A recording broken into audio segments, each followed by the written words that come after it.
تو میرے بھائیو، اچھے اخلاق یہ اسلام کی چھت ہے، چھاؤں ہے، اس کے بغیر چھاؤں نہیں بنے گی۔ یہاں پہنچ کر اسلام مکمل ہو گیا، اس کو عبادت سے شروع کر کے یہاں تک پہنچانا ہے۔ غیبت اور چغلی اور شکایت اور گالی یہ معاشرے کے ناسور ہیں، ناسور۔ اس سے اگر اپنے آپ کو نہیں بچائیں گے تو ہمارے معاشرے میں اخلاق زندہ نہیں ہو سکتے۔ کسی کی برائی نہ سنو نہ کرو، تو تمہارا دل صاف ہو جائے گا۔ دل صاف ہو گیا تو تم دنیا میں جنت کی بشارت پاؤ گے۔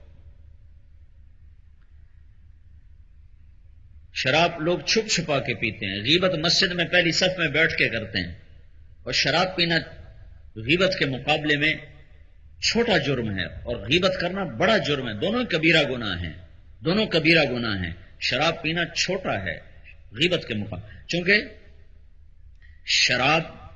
شراب سے سخت ہے زنا، اور زنا سے سخت ہے غیبت۔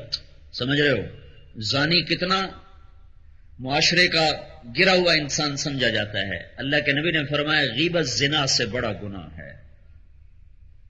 اب غیبت کرتے ہوئے بزرگی میں بھی کوئی فرق، مسجد میں بیٹھ کے غیبت کر رہے ہیں۔ اپنے گھروں میں کسی کی برائی کا تذکرہ نہ کرو، اچھائی سے کرو، برائی سے تذکرہ نہ کرو۔ تمہارے بچوں کو شروع سے یہ عادت بنے کہ نہ کسی کی کمی دیکھیں نہ بولیں، تو آگے چل کے وہ پھلدار بنیں گے، ورنہ وہ کانٹے دار بنیں گے، بد دعائیں تمہیں دیں گے۔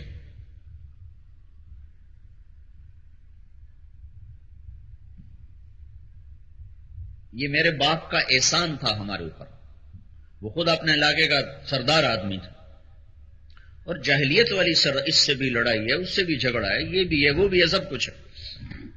لیکن جب میں لاہور سے آتا تھا اسکول سے، مجھے کہتا جا فلانے میں مل، فلانے میں مل، فلانے سارے میں ملتے آ۔ میرے جی میں تو خود تو ان سے لڑے ہوئے ہیں، ہمیں کہتے ہیں جاؤ مل کے آؤ، مل کے آؤ، مل کے آؤ۔ احسان کیا ہے اس نے۔ کبوتر اے ساڑیاں آپس دیاں گلاں تواڈے منہ تے نہیں ٹھاندے ہوئے، تسی اپنے چاچے نوں نہ ملو، اپنے جا کے مل کے آ۔ تو یہ چیز لاشعور میں اثر کرتی ہے۔ ہمارے باپ نے ہمیں بدلہ لینا نہیں سکھایا، نیچے جھکنا سکھایا۔ اور وہ زمانہ تھا کچے راستوں کا، تو مسافر لوگ رات کو ڈیروں میں آ جاتے تھے۔ تو اس دور میں مجھے یاد نہیں کہ ہمارا ڈیرا خالی ہو، 10 مسافر، 12 مسافر، 20 مسافر، 4 مسافر، 2 مسافر، ایک نہ ایک تو ہوتا ہی تھا۔ کوئی نہیں ہوتا تو میرا باپ ہی پکڑ کے کسی نہ کسی کو لے آتا تھا، اس کو شوق تھا کھانے کھلانے کا۔ تو رات کو مجھے کہتا جا، روٹی میرے ہاتھ میں پکڑواتا تھا، 3 4 نوکر ڈیرے کے ہوتے ہوئے روٹی مجھے پکڑواتا، کہا جا پرانے نا روٹی کھواتے آ۔ وہ پرانے نہیں ہوتے تھے، وہ مسافر ہوتے تھے، یہ نہیں کہ میرے ابے دے مہمان آئے بیٹھے، مسافر راہگیر، مجھے کہتا جا روٹی کھلا کے آ۔ اور میرے اوپر اتنا بوجھ ہوتا تھا کہ لے ہوں میں جا روٹی کھواؤں۔ یہ احسان کیا میرے باپ نے۔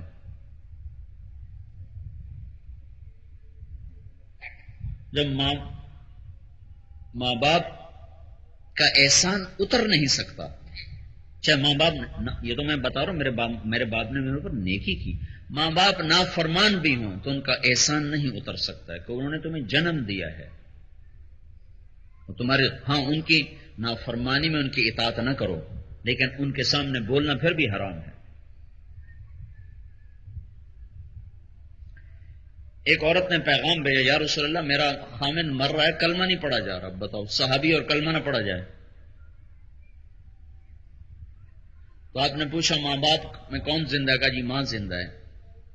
تو آپ نے پتہ کروایا ناراض تو نہیں؟ کہا جی ناراض ہے۔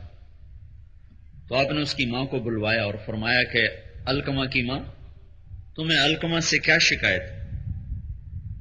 کہا یا رسول اللہ مجھے اس کے دین کی کوئی شکایت نہیں، بہت نیک ہے، تہجد گزار بھی ہے، نمازی بھی ہے، ذکر و تلاوت والا بھی ہے، مجھے اتنی شکایت ہے بدتمیز ہے، جب مجھ سے بات کرتا ہے بہت بدتمیزی سے کرتا ہے، میرا دل جل جاتا ہے، مجھ سے میٹھے منہ نہیں بولتا، بد زبان ہو کے بولتا ہے۔ آج کے اولاد تو گالیاں نکالتی ہیں، باپ کا گریبان پکڑتے ہیں. صرف زبان کی تیزی تھی تو ماں کا دل دکھ گیا، تو کلمہ اللہ نے روک لیا. ہے صحابی، تو آپ نے کہا معاف کر دو. کہا نہیں، میں نے معاف نہیں کرنا، اس نے مجھے بڑا دکھایا ہوا ہے. تو آپ نے فرمایا بلال لکڑیاں کٹھی کرو اور علقمہ کو آگ لگا دو. وہ کہنے لگے یا رسول اللہ آپ علقمہ کو آگ لگاؤ گے؟ کیوں؟ کہا وہ مر رہا ہے اور تو نے معاف نہ کیا تو دوزخ میں جائے گا سیدھا، میں نے جلا دیا تو بخشا جائے گا آگے. کہنے لگی اتنا تو میرا بھی جگر نہیں کہ میں اس کو جلتا دیکھوں، میں معاف کرتی ہوں. اس نے کہا میں معاف کرتی ہوں. ادھر ان کی زبان پہ کلمہ جاری ہوا اور جان نکل گئی.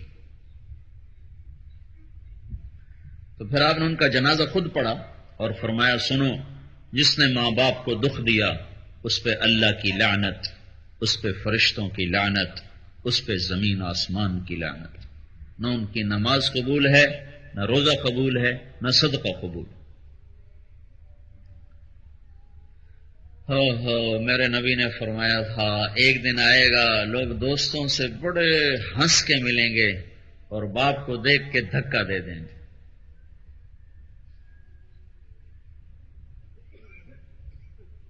ادنا صدیقہ و اقصی اباہ، دوست کو دیکھ کے بائیں پھیلا دیں گے او جی آؤ، اور باپ کو دیکھ کے راہیں بدل جائیں گے کہ نہیں کوئی کم ہی نہ آگ چھڑ.